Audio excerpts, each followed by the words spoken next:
Flexion of the fingers is produced by two long muscles, flexor digitorum profundus and flexor digitorum superficialis.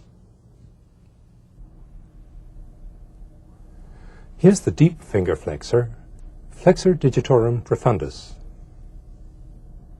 It arises from the anterior and medial surface of the ulna and from the interosseous membrane.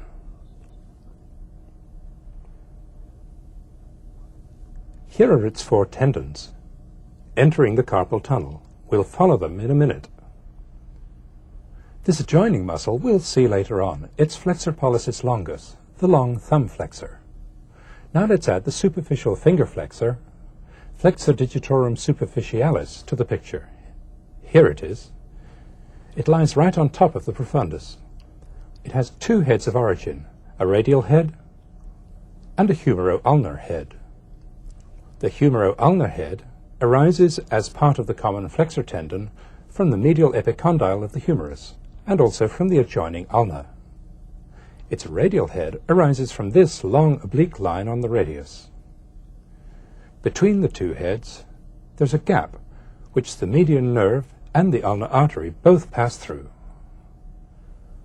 The four separate tendons of flexor digitorum superficialis are bundled together as they enter the carpal tunnel. Before we follow the superficialis and profundus tendons into the hand, we'll bring the forearm to the upright position. As the flexor tendons pass through the carpal tunnel, they're all enfolded within this common synovial sheath, which extends into the palm of the hand. Just as the flexor tendons emerge from the carpal tunnel, the four profundus tendons give rise to these four intrinsic muscles, the lumbricals.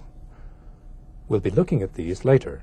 For now, we'll remove them to simplify the picture. Just before reaching the MP joint, the superficialis and profundus tendons of each finger enter the flexor tendon sheath together. To follow them, we'll remove the sheath. Over the proximal phalanx, the superficialis tendon splits into two halves, which pass around the profundus tendon. We'll remove the profundus tendon for a moment. The two halves of the superficialis tendon reunite, and as they do so, they insert here, on the middle phalanx.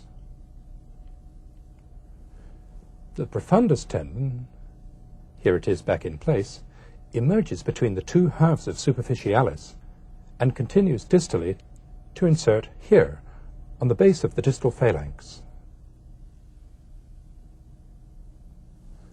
The action of flexor digitorum superficialis is to flex the proximal IP joint and the MP joint. The action of flexor digitorum profundus is to flex both the IP joints and the MP joint.